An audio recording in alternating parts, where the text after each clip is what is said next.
அவ்வளவுதான். உனக்கு என்ன பிரச்சனை? உனக்கு அடிப்பியா? அடியும் கேவலமா அடிக்கணும்.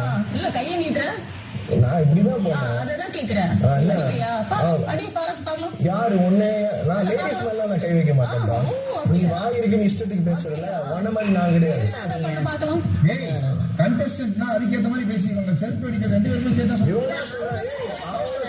தெரியுதுல.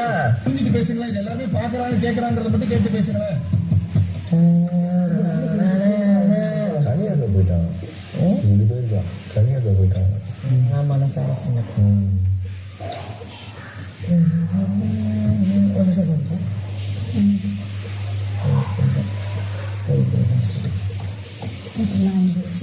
எங்கே வைக்கிறேன்? எங்கே இருக்கிறேன்? ஒன்றும் பண்ணல. இங்கே தான் வைக்கிறேன்ப்பா.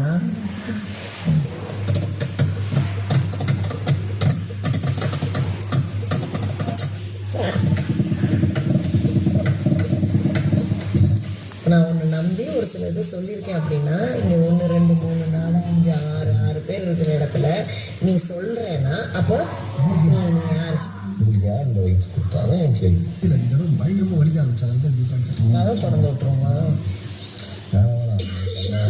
அவங்க தான் வந்து வாயால் பேச தோணுது. அப்படிலாம் வந்து தோணுது. பாத்ரூம் எப்படிலாம் வந்து எப்படிலாம் சொன்னாங்க பத்தியா? எனக்கு எப்படி வழி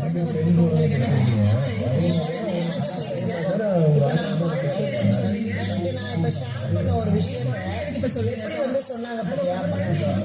நான் இந்த பாயிண்ட் சொன்னோன்னே அப்போ அவங்க வந்து அவங்க குழந்தைங்க பாயிண்ட் எடுக்கிறாங்களா? கட்டப்பிடிக்க இப்போ உன்னே உங்க அம்மா அப்படிதானே பெற்று வளர்த்துருப்பாங்க.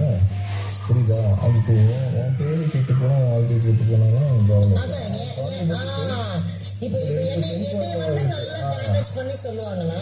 சரி, உங்களை நம்பி சொன்ன விஷயத்த நீங்க இப்படி எல்லாரும் முன்னாடி சொல்றது உங்களுக்கு சொன்ன பேசுறீங்க. நீங்க சொன்னீங்களா? அது என்னது? நீங்க தான் சொன்னீங்க சாண்ட்ரா. நீங்க தான் சொன்னீங்க சாண்ட்ரா. நீங்க தான் முதல்ல சொன்னீங்க. நீங்க தான் முதல்ல சொன்னீங்க சாண்ட்ரா. இங்க பாரு, நான் இறங்க போறேன்னு அனௌன்ஸ் பண்ணிட்டு திறந்து இறங்க போறேன். எனக்கு கால் மரத்துருச்சு, எனக்கு பயமா இருக்கு. சரியா?